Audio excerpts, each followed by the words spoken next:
Assalamualaikum warahmatullahi wabarakatuh. Alhamdulillah,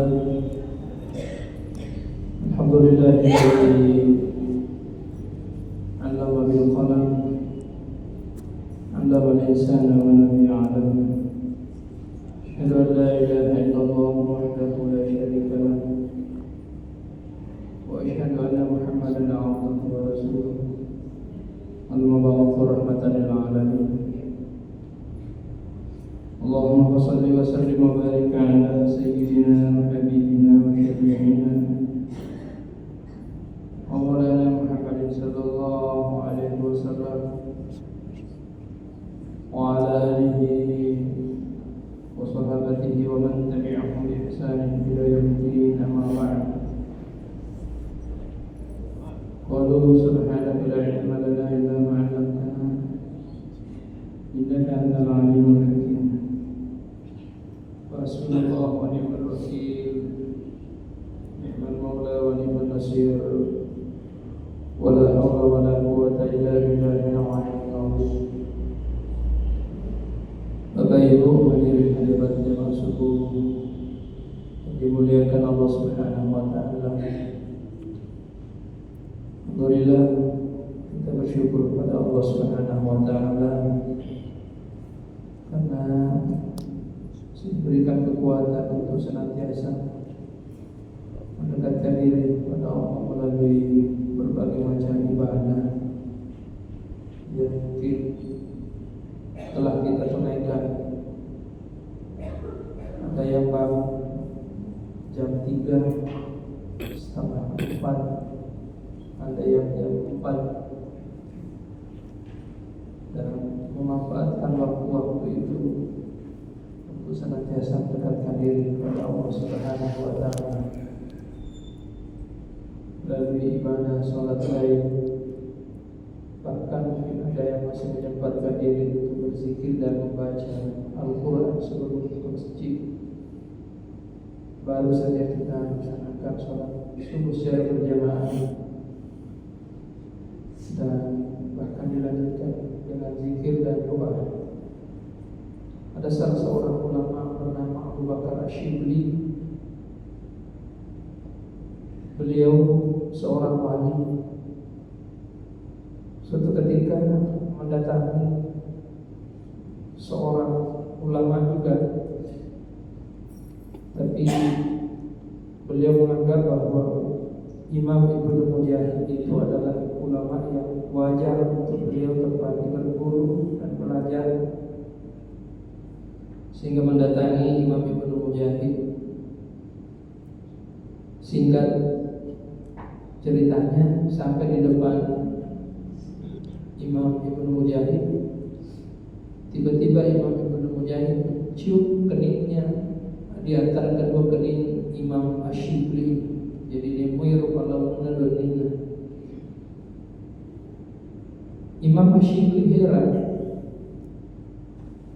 wahai Imam Ibnu Mujahid, mengapa engkau mencium di antara kedua kening saya?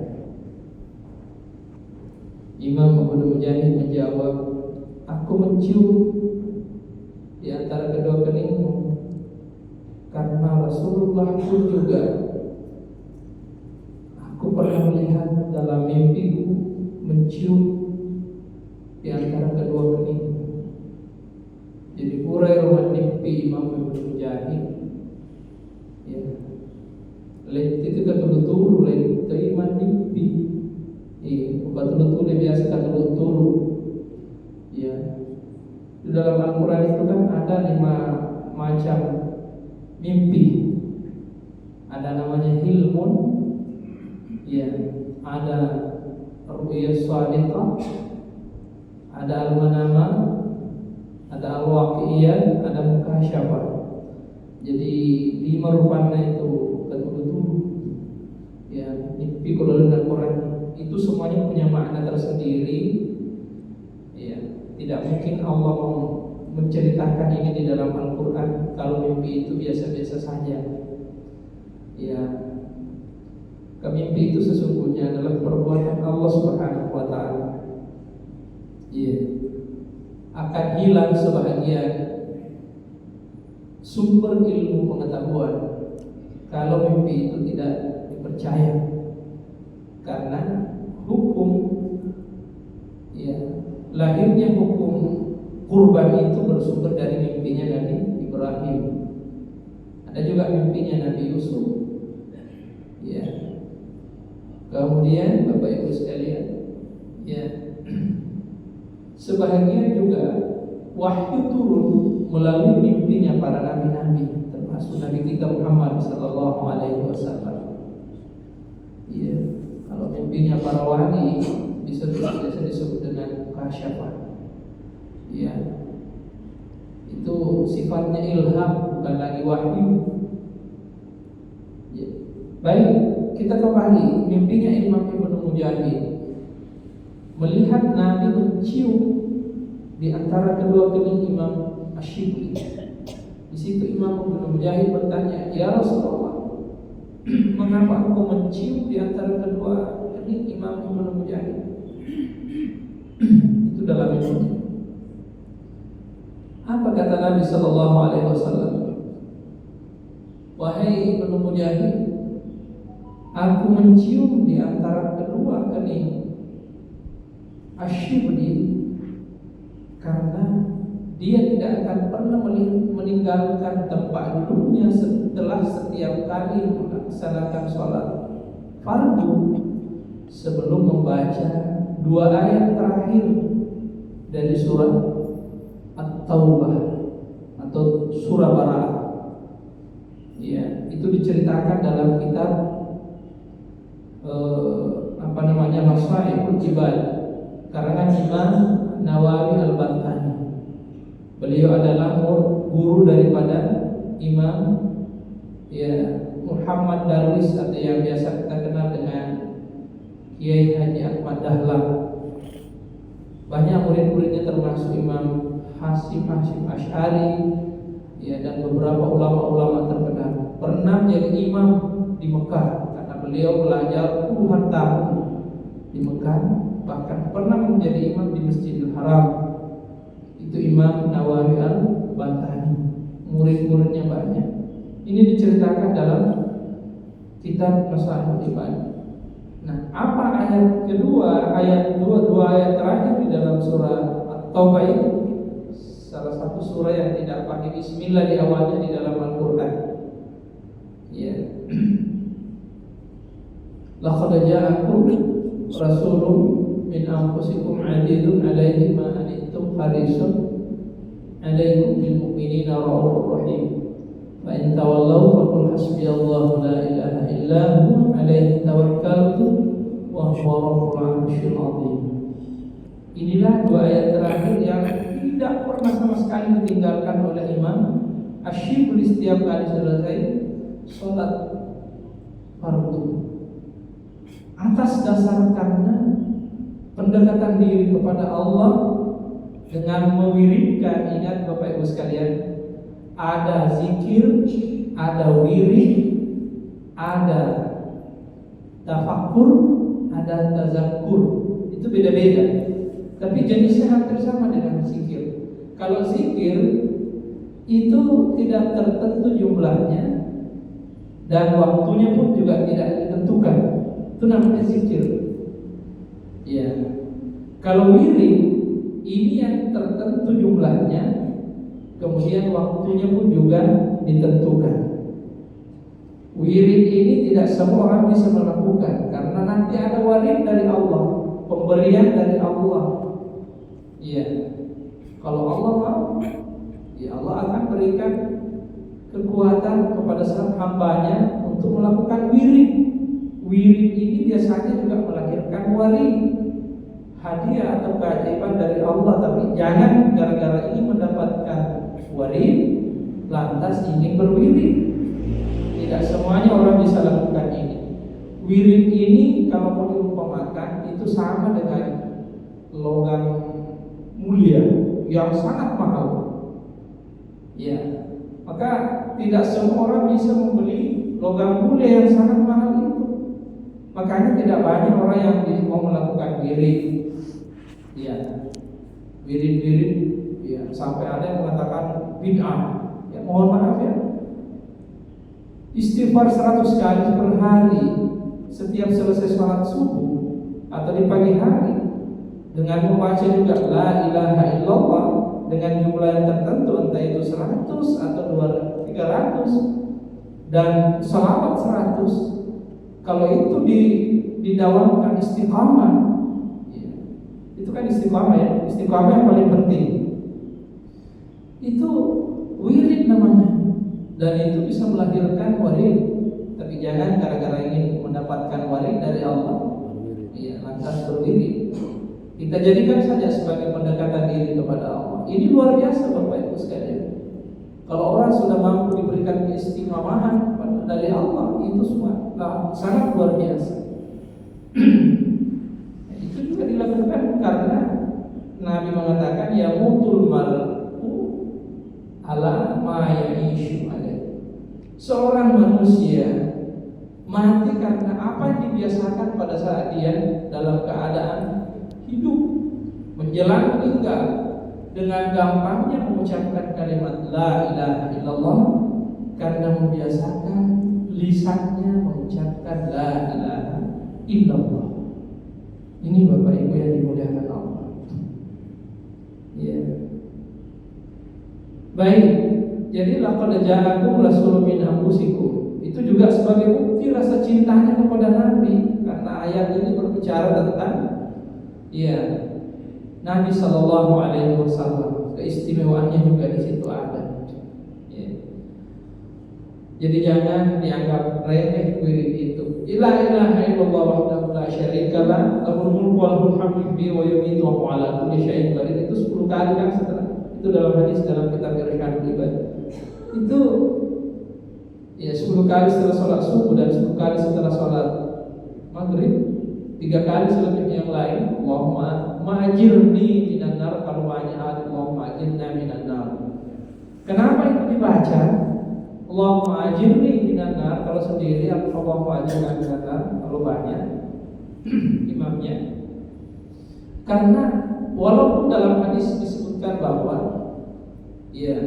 siapa yang mengakhiri kata-katanya atau kalimatnya dengan la ilaha illallah pada saat dia dalam meninggal, maka akan masuk surga. Tapi di situ tidak disebutkan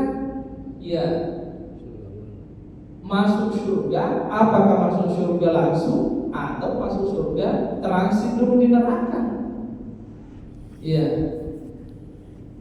Siapa yang baca la ilaha illallah terakhir kalimatnya di sebelum meninggal kan masuk surga, tapi masuk surganya tidak dijamin bahwa apa dia langsung atau tidak.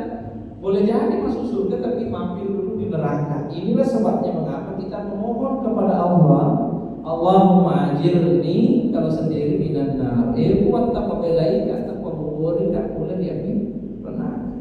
Dapat hindari aku dari neraka. Makanya fungsi doa itu menurut kaum sufi adalah mengakui kemahakuasaan Allah dan mengakui kehinaan kita, kekurangan kita, kehambaan kita di hadapan Allah. Kita banyak keinginan, tapi tidak mungkin kita ini punya keterbatasan kemampuan. Maka Allah lah hadir pada saat itu untuk kita mintai pertolongan. Jangan anggap remeh doa. Allahumma antas salam minkas salam ilaika assalam. Kita berdoa, kenapa mesti harus berdoa setelah sholat? Mumpung kita masih di langit, mumpung kita masih dekat dengan Allah. Jangan bayangkan langit itu langit di atas, karena kemahatinggian Allah tidak boleh diberi jarak dan tempat. Siapa yang memberi jarak dan tempat kemahatinggian Allah, maka pada hakikatnya dia menyamakan antara makhluk dengan Allah. Padahal Allah laisa kamitslihi syai'un. Nah, ini Bapak. Nanti kita akan kaji lebih dalam. Kita kembali dulu di pembahasan. Nanti kita larut ke sana. Akan ada waktunya setelah kita bahas. Subuh ini masih kita lanjut wudu dan tayamum. Nanti insya Allah mungkin kalau bisa selesai tayamum subuh ini, Kita lanjutkan mandi junub. Jangan sampai selama ini kita mandi junub, ya tidak ada manfaatnya bagi kita. Ya, karena junub itu artinya berjarak jauh dari Allah. Kita jauh, kenapa? Karena ada peristiwa besar namanya hadatsul akbar. Ya, karena harusnya pada saat itu kita lupa Allah, tapi kita ingat Allah, tapi kita lupa bahwa yang mendatangkan kenikmatan itu bersumber dari lawan kita, pasangan kita. Ya, padahal nikmat itu sumbernya dari Allah. Itu berjarak kita, makanya disinilah pentingnya kita mandi. Ya, Bapak Ibu yang dimuliakan Allah. Saya kembali bahwa wudhu yang pernah kita jelaskan, mencuci muka dalam Al-Quran itu kan hanya berapa? 4. Muka, kemudian tangan, lalu kemudian kepala, dan terakhir kaki. Iya. Muka kita sudah pernah jelaskan, muka secara lahiriah, muka. Kemudian muka, mata, hati, ada mata batin. Itu semuanya kita mohon kepada Allah supaya dicuci. Ketika mata batin seorang sudah suci, maka dia mampu diberikan kasyafah oleh Allah Subhanahu wa taala, sehingga tidak marah lagi, tidak protes lagi, menerima segala apa yang terjadi, karena menganggap bahwa tidak ada satu pun kejadian di muka bumi ini kecuali atas kehendak dan izin Allah Subhanahu wa taala. Maka jelek mungkin bagi kita, ada rahasia di balik daripada kehendak Allah itu, yang pada akhirnya sebetulnya endingnya itu untuk kebaikan kita. Seperti yang saya contohkan, penyakit, bencana, kita mengatakan jelek padahal fungsinya menghapus dosa-dosa.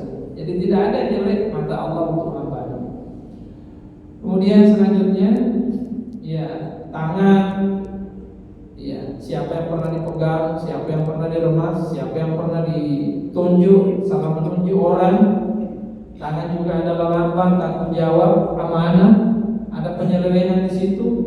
Ya, itu semuanya kita cuci, mohon kepada Allah supaya dibersihkan. Kepala, pikiran kita yang kotor itu kita sudah contohkan seperti apa. Ya, Imam Syafi'i tidak pernah marah dalam hidupnya. Ya, karena wudhunya bukan lagi sampai wudhu syariat, tapi masuk ke dalam wudhu tarekat dan syariat hakikat. Iya. Kemudian selanjutnya yang terakhir adalah kaki. Iya. Kaki secara syariat, ya, mencuci kaki sampai ke 2 mata kaki. Nah, ini dalam Al-Quran itu kan disebut di situ arjulikum atau arjulakum. Ya, kalau dibaca wa arjulakum, ya, itu maktufnya ke wujuhakum. Ya, wujuhakum. Maktufnya ke wujuhakum. Maka konsekuensinya ini kan bisa dibaca wa arjulakum menurut ulama kita, dan bisa dibaca wa arjulikum. Ini ayat. Ya. Kalau ya pendapat ulama kita mengatakan wa arjulakum, maka maktub itu ikutnya ke wujuhakum. Kalau wajah itu mesti kita harus mencuci semua kan? Ya, bisa mana? Kan di situ tidak disebutkan fagsilu arjulakum. Ya, tidak disebutkan juga fagsilu arjulikum atau famsahu. Langsung disebutkan wa arjulakum. Kalau kita baca wa arjulakum, maka konsekuensinya harus seperti ketika kita mencuci muka, itu harus kena muka ya. Nah, kata mana Pak? Itu pendapatnya ulama kita kan, termasuk Imam Syafi'i, itu pendapatnya wa arjulakum. Tapi yang lain ada juga wa arjulikum. Kalau wa arjulikum itu maksudnya ke ruusikum, itu ruusikum, kepala, runtak. Ya runtak disebut bawah, dia nanti bisa. Ya, maka jangan heran Pak kalau kita ke Mekah, ada orang wudhu itu bahkan pakai kaos kaki. Iya, ada hanya cukup dengan mengusap di bagian bawah sini. Iya, jangan heran karena memang di situ dia baca wa arjulikum. Iya, ayatnya. Jangan diprotes, yang jelas salah. Iya, itulah pendapat mereka dan kita harus hargai dia karena dia dalilnya pun juga ada, sama-sama kita punya dalil, hanya pemahaman kita terhadap dalil itu yang berbeda. Maka di saat ada perbedaan pendapat tidak perlu kita persoalkan, apalagi kalau persoalan kuliah, kecuali kalau usuliyah itu jangan. Kalau usuliyah itu seperti sholat yang 2 rakaat tambah jadi 3 rakaat itu bid'ah besar itu. Bid'ah akbar. Dan kalau persoalan kuliah yang diperdebatkan sampai saling membid'ahkan bahkan mengkafirkan. Astagfirullah ya Allah. Umat Islam hari ini Bapak Ibu sekalian yang rajin masuk sholat berselawat di masjid dianggap bid'ah. Itu bid'ah kan? Sama dengan menerakakan orang. Ya harusnya ya orang-orang yang tidak mau masuk masjid itu kita ajar. Jangan yang rajin masuk masjid disalah-salahkan. Soal mau kunut atau tidak kunut itu urusan mereka. Jalan menuju Allah itu beda-beda Pak, jangan disamakan. Bukankah al-haq itu hanya dia, benar kebenaran hakiki, mutlak hanya dia. Kita ini hanya penafsir. Sumber kita Al-Quran juga. Saya pernah contohkan di masjid kita ini pada sesi yang lalu. Kalau saya mengatakan saya mau pulang, paling banyak penafsirannya mau pulang ke rumahnya. Ternyata saya pulang di kampung saya, di Kecamatan Cendrana sana. Atau saya pulang ke pondok pesantren sana, tempat saya belajar. Yang tahu itu hanya saya. Adakah yang bisa menebak secara langsung, secara hak pasti hakiki firman Allah Subhanahu wa taala kecuali hanya dirinya. Kita ini hanya mufassir hamilul Quran namanya. Maka di saat kita berbeda pendapat jangan dipersoalkan.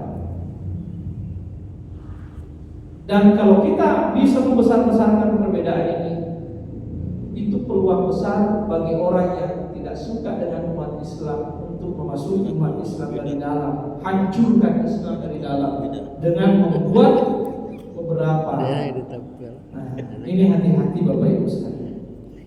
Gerakan-gerakan seperti ini sangat penting untuk kita pahami. Iya. Tanpa kita sadar, mungkin kita lah atau orang lain lah. Iya, makanya itu mesti kita harus hati-hati di sini. Jadi saya kembali. Jadi mu'arjulikum, wa'arjulakum itu beda bacaannya, tapi maksudnya sama. Maksud sama itu sama, mencuci, membersihkan. Iya, hakikatnya. Jadi pakai itu Pak, pakai kaos kaki orang. Pakai kaos kaki sementara pakai kaos kaki, Pak itu dia usap saja ke bawah. Harusnya kan kena itu. Selain itu apa Pak? Rukun di bawah, sujud di bawah. Iya. Itu kok udah di antara dua sujud, angkat. Dena ragu. Jadi macet ke bawah. Itu kebetulan atau daging. Jadi apa tentu mati kan? Itu saudara-saudara kita yang dari ya terutama sekitar Uni Rusia itu kan sekitarnya, ya Kazakhstan, Uzbekistan itu biasanya banyak di situ yang ada taktanya itu. Iya. Ini Bapak Ibu yang dimuliakan Allah. Jangan diprotes, tapi tujuannya kan Allah juga. Dan Allah yang paling memahami dan mengerti seperti apa niat dan tujuan kita. Tidak perlu kita, bukankah di dalam hadis disebutkan, ya nahnu nahkumu bil zawahir wallahu yatawalla bis sarair. Ini peristiwanya Nabi pada saat beliau ada seorang panglima namanya Usama. Itu luar biasa, masih muda. Tapi pada saat mengejar musuh sampai di jurang, pinggir jurang, dia mengucapkan asyhadu an la ilaha illallah wa asyhadu anna muhammadar rasulullah. Dia bersyahadat karena sudah tidak ada jalan lagi. Di depannya ada, tiba-tiba Usama ini langsung menebas lehernya si musuh ini. Kembali melapor kepada Nabi SAW. Nabi marah. Kenapa engkau memenggal lehernya padahal dia sudah mengucapkan kalimat syahadat? Apa kata Usama? Itu kan Rasulullah, ya Rasulullah, dia sudah terpaksa mengucapkan kalimat syahadat. karena sudah dalam keadaan terjepit, Terdesak. ya terdesak, maju ke depan. Apa kata Nabi? Mana Nabi pada saat itu? Dia juga seorang Muslim karena sudah mengucapkan dua kalimat syahadat.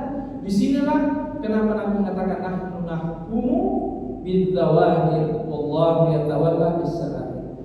Biasanya kita hanya menghukum dari apa yang kita lihat, sementara hak Allah adalah Dia yang menghukum apa yang kita tidak lihat, yang tersembunyi, Bapak Ibu sekalian. Jadi jangan dipukul rata yang semua pergi ziarah kubur itu musyrik, bid'ah. Jangan sampai ke sana. Dia hanya memohon kepada Allah untuk diampuni dosanya kedua orang tuanya.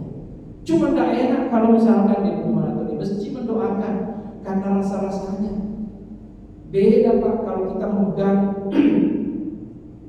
batu nisannya orang tua, seakan-akan kita berdekatan di hadapannya. Beda rasanya, Pak. Maka rasa ini tidak ada yang bisa melihat, yang bisa melihat itu hanya Allah. Jangan dihukum, jangan dipukul rata. Kecuali kalau dia datang, ya Allah, ya kalau sih medali kita mengoloi, kalau kesekat kecil itu bagaimana? Mungkin satu sapi. Nah, itu yang salah. Dan di sinilah pentingnya memberikan pengetahuan kepada masyarakat kita, terutama itu Pak masalah amateno sangat riskan sekali. Kan ya nandre siwanina, nandre doa, nandre talbun juga mesti harus kita sampaikan itu juga. Ya. Jadi ini Pak. Kemudian selanjutnya, ya, kaki secara syariat tadi mencuci mata kaki sampai mata kaki. Ya, tentu ada mata kaki ya. Mata kaki itu kan agak sedikit cikaci ya. Cikaci. Nah itu. Hati-hati juga di situ. Karena orang kecil-kecil jangan sampai masuk batas kan? Atau kecil-kecil kalau lebih itu kan membasir juga. Pasti harus ya. Jadi persoalan fikih sangat rumit, makanya kemakan ada batasnya, atau kena langsung sampai ke kecil-kecil. Seluruh kecil-kecil mesti harus terkena. Itu konsisten seperti tadi kemarin itu ya siku itu ya mana sebetulnya hanya sampai di batas. Nah ini Bapak Ibu. Kemudian yang kedua, masuk lagi ke dalam secara tarekat. Wudunya orang yang ya tarekat itu ya mencuci seluruh dosa yang pernah dilakukan oleh kaki. Kaki kita ini kemana melangkah? Jangan sampai lebih suka melangkah ke tempat-tempat yang ya jangankan haram, yang syubhat saja itu dibanding daripada ke masjid. Hati-hati di sini. Ya. Seberapa banyak kaki yang kita manfaatkan itu berjalan kepada kebaikan. Jangan sampai diberi kesehatan oleh Allah Ta'ala dia menekankan cili-cili di masjid. Ya, mampir jangan. Lebih banyak ke tempat-tempat yang maksiat. Ini hati-hati. Ya. Lalu kemudian yang selanjutnya, secara hakikat wudu pada saat mencuci kaki itu membersihkan pendirian yang tidak konsisten terhadap kebenaran. Nah, ini biasanya kita kan ada peliplah, ya. Apalagi kalau ketona Indomie, ketona gola, ketona telur. Hati-hati dengan politisi Bapak Ibu sekalian. Tidak selamanya orang bisa konsisten. Nasanya ada yang namanya kamalah padahal baru mengalami suara. Dia kan begitu biasa ya. Mau mencari ulang ramalan, ya ramalan kamal atau ulang ramalan ngumpul ramalan kamal lagi. Padahal dia ada ilegal. Ini Bapak Ibu sekalian. Jadi hati-hati. Ya beda itu Pak. Dan ini kita tidak konsisten terhadap kebenaran. Iya. Karena kebenaran itu kan ada pada hati kita. Makanya itu istiqamah ini, Pak. Itu istiqamah. Kenapa disebut kaki? Kaki itu kan apa namanya ya? Qamah. Dia yang berdiri. Apa? Qamah itu teguh. Iya. Tentu itu sakar kata dengan qama itu dalam bahasa Arab sakar kata dengan istiqamah. Apa yang disebut dengan istiqamah? Yang disebut istiqamah apa yang terjadi dia tetap lakukan. Ini kan biasa. Ini benar-benar masa penjasuh. Pak ini dicili dulu. Sekali baru masa penjasuh pun nomor itu salah. Nah liwah mesti di. Iya. Jangan bela waktu masa penjasuh Pak oleh kan. Lo komunikator kan? Lo seakan-akan ya sholat itu kantor itu lebih wajib dibanding daripada sholat. Iya kan ini Bapak Ibu sekalian. Iya. Kadang kita digoda oleh istiqomah itu. Kalau kita mulai nyeleweng terhadap istiqomah itu dosa juga sebetulnya. Dosa batin namanya. Ya, dosa batin itu kita minta kepada Allah pada saat mencuci kaki kita ini mesti kita minta kepada Allah hapuslah dosa. Kaki saya yang tidak istiqamah ini melangkah kepada kebaikan, ya, kebenaran. Nah, pernah tak Pak Ibu kita dalam keadaan berwudu dari awal di saat kita mencuci muka memohon kepada Allah supaya dosa-dosa lahiriah batin kita itu dimohon kepada Allah supaya dihapus. Dalam wudu Pak mesti sudah harus kita tinggalkan dunia. Namanya saja wadu'a. Itu wadu'a meletakkan dunia. Di saat wudu itu sudah harus kita letakkan dunia, tinggalkan dunia. Ini Pak makilo-kilo kian wajibnya. Ada ibu sedih murid biasa sebentar remaja yang kamu enak, udah jawab kokoro majene kan? Iya. Mana suamanya tuh? Harusnya jangan. Dan itu udah mau. Iya. Atau ya sementara majene tiba-tiba lalu si buatan. Tadi kan oleh si pilau majene kilo. Harusnya kan di saat itu Bapak Ibu sudah ditinggalkan. Anak-anak kita sudah kita tinggalkan, keluarga, harta. Imam Zainal Abidin, cucunya Imam Imam Ali karramallahu wajhahu, cucunya Hasan, seterusnya. Itu pada saat dia berwudu Pak, gemetar dia, Pak, gemetar. Didi, kenapa? Setelah ditanya, kenapa? Tidak lama lagi aku akan berhadapan dengan Allah Tuhan yang maha besar, yang maha kuasa. Iku ini biasa, majene kena di pada mengecil kan. Iya tidak. Saya dengar dari guru takiyah di Muhammad Asad, pendiri pesantren Asad. Iku tetap berikut di gemetar, tidak. Saking takutnya itu kepada Allah. Iya. Iku yidi bani tinggal lama. Bapa pura ni matu tetap beri umur siapa? Di pada sos jauh jadi nampak umur si. Apa tetap beri beri. Ini Bapak Ibu sekalian. Jadi keistiqomahan dalam melakukan kebaikan atau kebenaran saat kita menyeleweng dari situ, ya berarti kita tidak istiqamah. Namanya istiqamah di siratal mustaqim ewal jawabannya lalu melulu. Terus malulu dia nanti belok. Aku apa belok tiba-tiba di bulu baca deh belok saja belok punya pasal banyak. Jangan buat apa saja sunat tahajud. Pak mana nggak sedih orang itu kecil-kecil kan sedih. Tapi lo naliwo semua. Ya kantor naliwo pasal.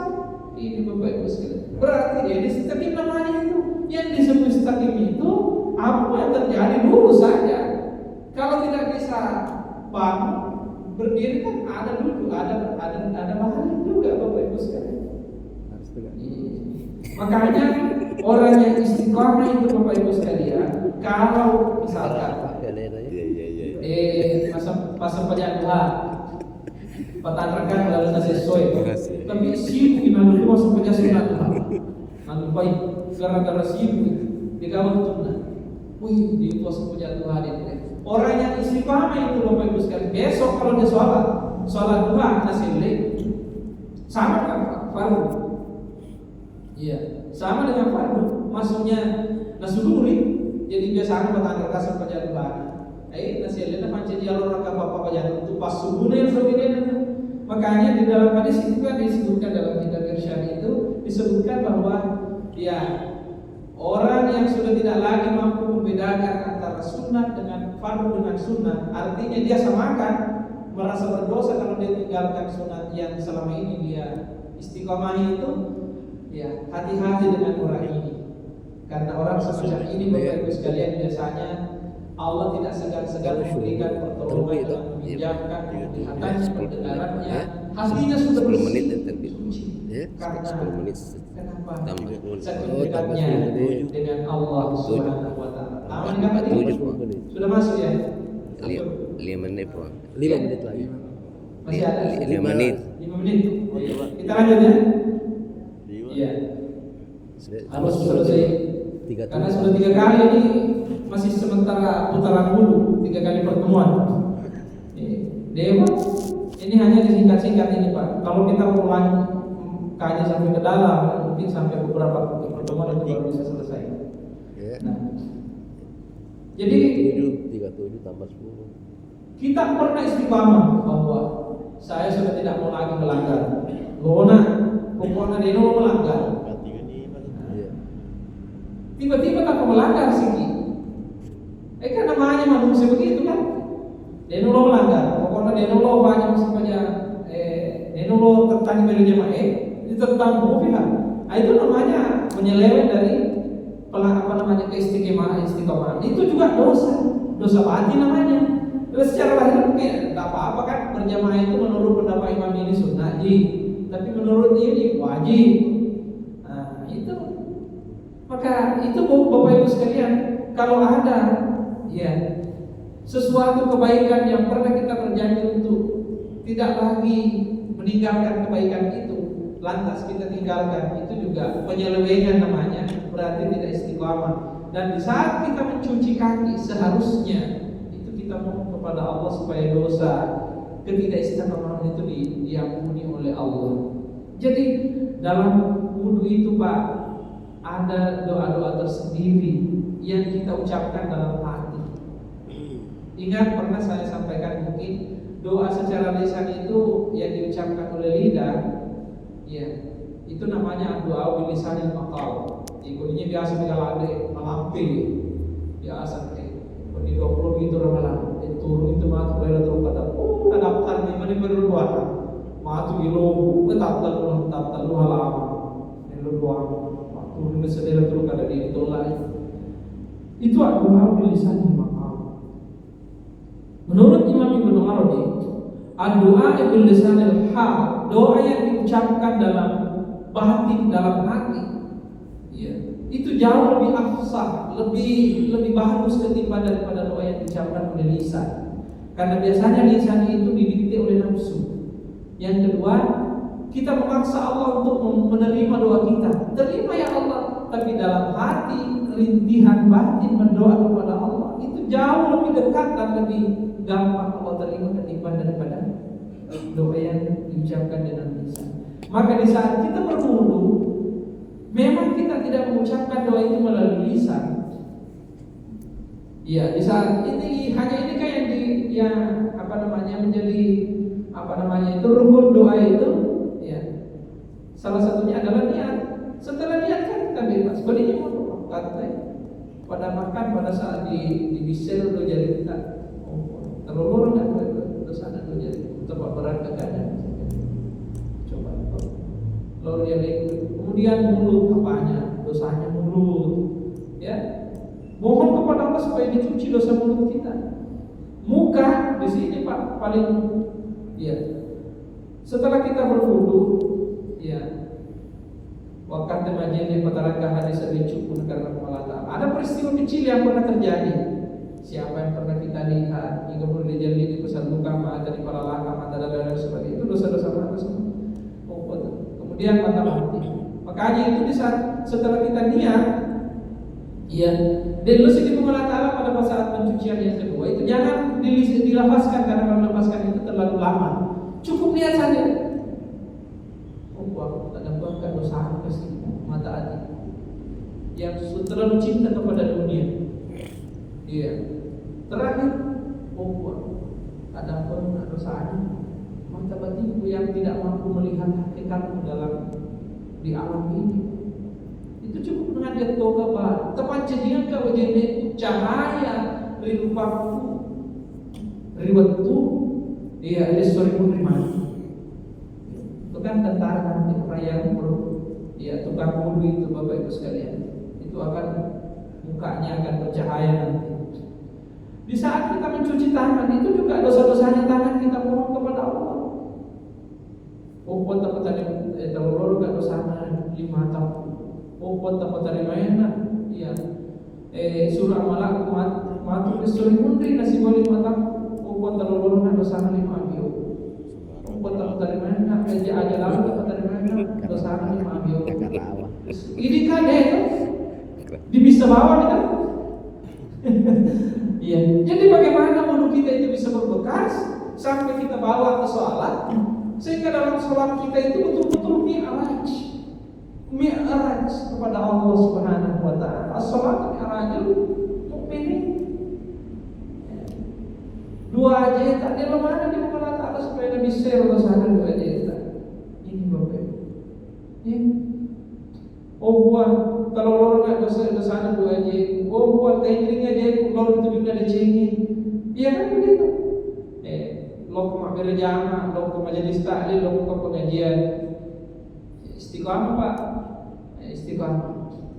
Saya menurut Imam Al-Hasibi, salah satu tanda atau nahalani matu itu lo perlu melatala apa ada. Salah satu tanda salah satu penghalang untuk kita menuju kepada Allah itu jalannya adalah ketika kita sudah bosan melaksanakan kebaikan. Woi, ibu bakulan biasa tuh masuk kerja sunat tahajud. Banyak mana sedih. Tapi minta dicautin bosan kita sedih. Nabi kok tapi bosan. Itu satu jalan bahwa jalan itu adalah jalan menghalang menuju kepada Allah. Iya. Iku pangulan kalau rasanya kayak kalau latih mana tuh minta di mana dia kan malah ini Bapak Ibu. Kita cuci kaki, ya Allah. Bimbinglah kaki saya melangkah kepada kebaikan. Terakhir, ya Allah, tepatkah segala langkah ke situ aja mulai letaknya siratal mustaqimah. Kan tapalang moy mage. Narangake dia makanya dalam ini mengatakan fungsi sebetulnya doa ini dalam hati kita. Artinya di saat kita berdoa kita berhubungan dengan Allah langsung kepada Allah. Itu secara otomatis kita tinggalkan dunia. Makanya disinilah fungsi doa-doa di saat kita berwudu. Doa yang diucapkan dalam hati Bapak Ibu sekalian. Ya. Maka setelah itu kita berdoa kepada Allah kan doa wudu itu. Nah di antara iqamat dengan doa dengan wudu jangan pernah berhenti berzikir kepada Allah. Selain daripada sholat, kita banyak-banyak subhanallah, alhamdulillah, wa la ilaha illallah, Allahu akbar. Bukankah itu merupakan dari salah satu dari taman-taman surga? Itu dalam peristiwa Mi'raj Nabi Ibrahim ketemu dengan Nabi sallallahu alaihi wasallam dan menyampaikan itu Bapak Ibu sekalian. Iya, semoga bermanfaat. Al-Fatihah. Allahu bisyirah. Subhanallah. Iya kan? Ini masalah mustaqim. Bismillahirrahmanirrahim. Alhamdulillahirabbil alamin. Wassalatu wassalamu ala asyrafil anbiya'i wa sallam wa ala alihi wasallam. Allahumma rabbana taqabbal minna innaka antat tawwabur rahim. Allahumma inna nas'aluka an sayyi'atina wa tawaffana wa taqabbal ya rabbal Allahumma lana wa lana wa Allahumma kharijna min zulumatil wahmi wa akhrijna min nuril iman wa hadina liman hadayta. Wasil qulubina li sadda Allah wa syur'ina min hadhihi rabbika al-alamin. Allahumma rahmat Muhammad sallallahu alaihi wasallam. Allahumma salli ala Muhammad sallallahu alaihi wasallam. Allahumma barik ala Muhammad sallallahu alaihi wasallam. Allahumma ahdi Muhammad sallallahu alaihi wasallam. Ya rabbal alamin. Rabbana atina fid dunya hasanah wa fil akhirati hasanah wa qina adzaban nar wa adkhilna jannata ma'al abrar ya ghafur. Sallallahu alaihi wa sallam. Assalamualaikum warahmatullahi wabarakatuh.